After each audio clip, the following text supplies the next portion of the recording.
September 21వ తేదీ 2025వ సంవత్సరం ఆదివారం. ఈ వీడియోలో అంగళ్ళు టమోటా ధరలు ఎలా ఉన్నాయో తెలుసుకుందాం. అంగళ్ళు మార్కెట్లో చూసుకుంటే ఇక ఈరోజు దిగుమతి పెద్దగా మార్పు లేదు, ఇంచుమించుగా నెలలాగే వచ్చింది. ఒక టోటల్ మీద ఒక 3,000 నుంచి 3,500 4,000 లోపే వచ్చి సరుకు అయితే రావడం జరిగింది. ఇక క్వాలిటీల పరంగా చూసుకుంటే నిన్నటికంటే ఈరోజు కొంచెం మీడియాలు కూడా ఎక్కువగానే వచ్చాయి. క్వాలిటీలు అంటే అంతగా లేవు కానీ ఏడో ఒక ఐటమ్ మాత్రమే క్లాస్ కాయలు. అండ్ సెకండ్ క్వాలిటీలు మీడియాలు ఎక్కువగానే వచ్చాయి.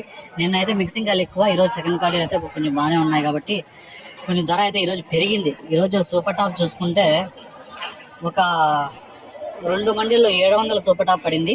ఒక చిన్న ఐటమ్ వచ్చి 800 పడింది. అది వచ్చి లెక్కలోకి రాదు, ఎందుకంటే ఒక 30 క్రేట్ల ఐటమ్ కాబట్టి. ఇంకా పెద్ద పెద్ద ఐటెంలో ఒక 700లతో అయితే టాప్ రేట్లతో పడడం జరిగాయి. ఇంకా క్లాస్ కాయలు అంటే అంత నెంబర్ 1 కాదు, ఒక రకంగా ఉండే ఐటాలన్నీ 550 నుంచి 600 650 రూపాయల వరకు అయితే ఒక రకంగా క్లాస్ కాయలు అయితే పడడం జరిగింది. ఇంకా మీడియాలు సెకండ్ క్వాలిటీలు ఇవన్నీ 450 రూపాయల నుంచి 550 రూపాయల వరకు అయితే పలికాయి. ఇంకా మిక్సింగ్ కాయలు ఇవన్నీ చూసుకుంటే 200 నుంచి 250 300 350 రూపాయల వరకు అయితే పలికాయి. ఇంకా జ్యూస్ కాయలు అంతా 40 50 60 రూపాయలు జ్యూస్ కాయలు పలికాయి. ఈరోజు మార్కెట్ కొంచెం స్పీడ్గా నడిచింది, ఎందుకంటే పోల్చుకుంటే ఈరోజు మార్కెట్ ఇంచుమించుగా 200 వరకు అయితే ధర పెరిగింది అంగళ్ళు మార్కెట్లో.